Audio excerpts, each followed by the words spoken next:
Bermuda triangle एक ऐसा इलाका जहां विश्व का कोई भी व्यक्ति जाने की हिम्मत नहीं करता। एक ऐसा ट्रायंगल जहां पर जो भी जहाज जाता है लौटकर कभी वापस नहीं आता। विश्व की खौफनाक रहस्यों में शुमार बरमुडा ट्रायंगल आज भी वैज्ञानिकों के लिए एक पहेली बना हुआ है। विश्व में अब तक इतना बड़ा वैज्ञानिक कोई नहीं हुआ जो इस ट्रायंगल के रहस्य को सुलझा पाए। जी हाँ दोस्तों, आज का हमारा वीडियो बरमुडा ट्रायंगल के इसी विचित्र रहस्य से जुड़ा है। आज हम आपको बरमुडा ट्रायंगल के विचित्र रहस्यों से जुड़ी रोचक जानकारी देने जा रहे हैं जो शायद ही आपने पहले कभी सुना होगा। Let's explore the fact. Bermuda triangle America में स्थित फ्लोरिडा के मियामी, प्यूर्टो और बरमुडा तीनों को जोड़ने वाला एक ट्रायंगल है जो कि 4,40,000 वर्ग किलोमीटर के क्षेत्र में फैला हुआ है।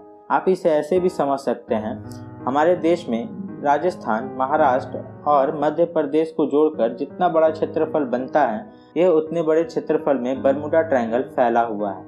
बरमुडा ट्रायंगल में आने के बाद चीजें कहाँ गायब हो जाती है यह आज तक कभी किसी को पता नहीं चला, इसलिए इसे डेविल ट्रायंगल भी कहा जाता है। बरमुडा ट्रायंगल में आज तक जाने वाला कोई भी जहाज वहां से वापस लौटकर नहीं आ पाया। वैज्ञानिक इसका कारण उसके एकदम पास मौजूद उन महासागरीय धाराओं को मानते हैं जो अपने साथ सभी चीजों को पानी के अंदर ले लेती है। पिछले 100 सालों में करीब 1000 लोग आज तक गायब हो चुके हैं। एक रिपोर्ट के अनुसार प्रति वर्ष एवरेज 4 एयरक्राफ्ट और 20 जहाज गायब हो जाते हैं। बरमुडा ट्रायंगल के बारे में सबसे पहले सूचना देने वाले क्रिस्टोफर कोलंबस ही थे। उन्होंने बताया कि जैसे ही वो बरमुडा ट्रायंगल के पास पहुंचे, उनका कंपास काम करना बंद कर दिया। इसके बाद क्रिस्टोफर कोलंबस को आसमान में एक रहस्यमयी आग का गोला दिखाई दिया जो सीधा जाकर समुद्र में गिर गया। अटलांटिक महासागर के इस भाग में जहाजों और वायुयानों के गायब होने की जो घटनाएं अब तक हुई है, उनमें पाया गया है कि जब भी कोई जहाज या वायुयान यहाँ पहुँचता है तो उसके रडार, रेडियो, वायरलेस और कंपास या तो ठीक से काम नहीं करते या धीरे धीरे काम करना बंद कर देते हैं। इस प्रकार ये अपना मार्ग भटक कर या तो किसी दुर्घटना का शिकार हो जाते हैं या फिर इस रहस्यमय क्षेत्र में कहीं गुम होकर इसके रहस्य को और भी अधिक गहरा देते हैं। कुछ वैज्ञानिकों का मानना है कि इस क्षेत्र में भौतिकी के कुछ नियम बदल जाते हैं जिस कारण ऐसी दुर्घटनाएं होती है। कुछ लोग इसे किसी पैरालौकिक ताकत की करामात मानते रहे हैं तो कुछ इसे सामान्य घटनाक्रम मानते हैं। इस पर कई किताबें लिखी जा चुकी है और फिल्म भी बन चुकी है। तमाम तरह के शोध भी हुए, लेकिन तमाम शोध और जांच पड़ताल के बाद भी इस नतीजे पर नहीं पहुंचा जा सका कि आखिर गायब हुए जहाजों का पता क्यों नहीं लग पाया। उन्हें आसमान निगल गया या समुद्र निगल गई। 1872 में जहाज the Mary Celeste Bermuda Triangle में लापता हुआ, जिसका आज तक कुछ पता नहीं। बरमुडा ट्रायंगल से जुड़ी सबसे अधिक रहस्यमय घटना को मैरी सेलेस्ट नामक जहाज के साथ जोड़कर देखा जाता है, जो कि 5 नवंबर 1872 को यह जहाज न्यूयॉर्क से जिनोवा के लिए चला, लेकिन वहां कभी पहुंचा ही नहीं। बाद में ठीक 1 महीने बाद 5 दिसंबर 1872 को यह जहाज अटलांटिक महासागर में सही सलामत मिला, परंतु इस पर एक भी व्यक्ति नहीं था। अंदर खाने की मेज सजी हुई थी, लेकिन खाने वाला कोई नहीं था। इस पर सवार सभी व्यक्ति कहाँ चले गए, खाने की मेज किसने, कब और क्यों लगाई, ये सभी सवाल आज तक एक अनसुलझी पहेली ही बनी हुई है। बरमुडा ट्रायंगल ने पूरे विश्व का ध्यान अपनी ओर उस घटना से खींचा जब 5 दिसंबर 1945 में अमेरिकन नेवी के 5 पायलट हवाई जहाजों समेत अपने प्रशिक्षण अभ्यास के दौरान इस इलाके से गुजरने के दौरान बहुत ही रहस्यमय तरीके से गायब हो गए और बहुत दिन तक खोजबीन के बाद भी उनका कुछ पता नहीं चला। यही नहीं, उनको खोजने के लिए जो खोजी भी गए उनका भी कुछ नहीं पता चला, वो भी रहस्यमय तरीके से गायब हो गए। बरमुडा ट्रायंगल को लेकर कुछ लोगों का मानना है कि ये एलियन का रिसर्च सेंटर है जो बाहरी दुनिया के लोगों का क्षेत्र में प्रवेश पसंद नहीं करते और इसलिए इसी तरह की घटनाओं को अंजाम देते हैं और सारी चीज़ों को गायब कर देते हैं। जानकारों की माने तो बरमुडा ट्रायंगल रहस्य नहीं बल्कि टाइम जोन का एक छोर है। धरती पर एक ब्लैक होल की तरह है बरमुडा ट्रायंगल। दूसरी दुनिया में जाने के लिए इस्तेमाल किया जाता है। आसान सी भाषा में कहे तो बरमुडा ट्रायंगल एक खास तरह के हालात पैदा होते हैं जिसके चलते वह एक टाइम जोन से दूसरे जोन का जरिया बन जाता है। इस थ्योरी को और समझने के लिए ये वैज्ञानिक तथ्य जानने बेहद जरूरी है जो सालों की जांच पड़ताल के बाद सामने आए।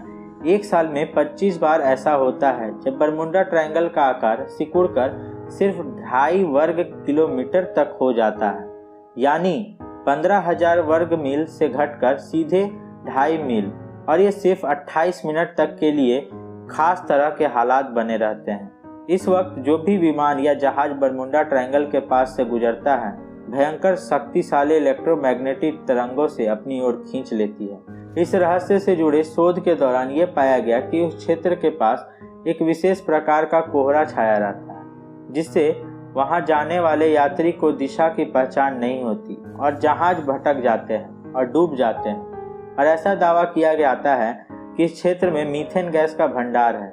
इससे पानी का घनत्व कम हो जाता है और जहाज धीरे धीरे पानी में समाने लगता है। बरमुंडा ट्रायंगल के रहस्य को लेकर जानकारों का ये भी मानना है कि यह इलाका अत्यधिक चुंबकीय है, जो वस्तुओं को अपनी ओर खींचता है, जिसके कारण सभी जहाज डूब जाते हैं। इससे होने वाली इन अजीब गरीब घटनाओं के कारण ही विश्व की सरकारों ने इस क्षेत्र से कोई भी हवाई जहाज या पानी के जहाज के निकलने का पूर्ण रूप से रोक लगा दिया। बरमुंडा ट्रायंगल को लेकर ऐसा दावा भी किया जाता है कि कोलंबस का जहाज इस क्षेत्र में गायब नहीं हुआ था और यहाँ से बचकर निकल गया था। बरमुंडा ट्रायंगल को लेकर ऐसा भी दावा किया जाता है कि ये वास्तव में पौराणिक कथाओं में वर्णित एक खोया हुआ शहर अटलांटिक का स्थान भी हो सकता है। बरमुंडा ट्रायंगल को लेकर एक लोकप्रिय सिद्धांत यह भी है कि गायब जहाज रोग वेगस की चपेट में आ गए, जिसमें भारी समुद्री लहरें 100 फीट की ऊंचाई तक पहुंच सकती है, जो सैद्धांतिक रूप किसी भी जहाज या विमान को नष्ट करने के लिए पर्याप्त है।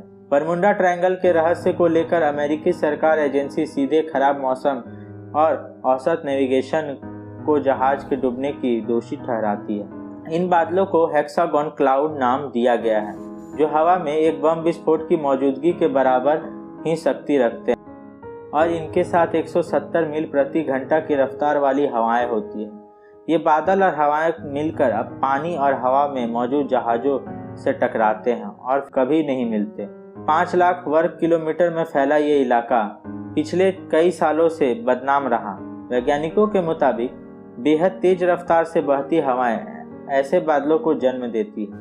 ये बादल देखने में ही बेहद अजीब रहते हैं और एक बादल का दायरा कम से कम 45 फीट तक होता है। इसके आकार का कारण उन्हें हेक्सागोन क्लाउड कहा जाता है। रिपोर्ट में दावा किया गया है कि यह हवाएं इन बड़े बादलों का निर्माण करती है और एक विस्फोट की तरह समुद्र के पानी से टकराती है और सुनामी से भी ऊंची लहरें पैदा करती है, जो आपस में टकराकर और ज़्यादा ऊर्जा पैदा करती हैं। इस दौरान ये आसपास मौजूद सब कुछ बर्बाद कर देती है। वैज्ञानिकों के मुताबिक ये बादल बरमुंडा आइलैंड के दक्षिण छोर पर पैदा होते हैं और फिर करीब 20 से 55 मील की सफ़र तय करते हैं। अगर आपको मेरा ये वीडियो अच्छा लगा हो तो सब्सक्राइब करें, लाइक करें और शेयर करें, जिससे आप लोगों को न्यू वीडियो की नोटिफिकेशन मिलती रहे।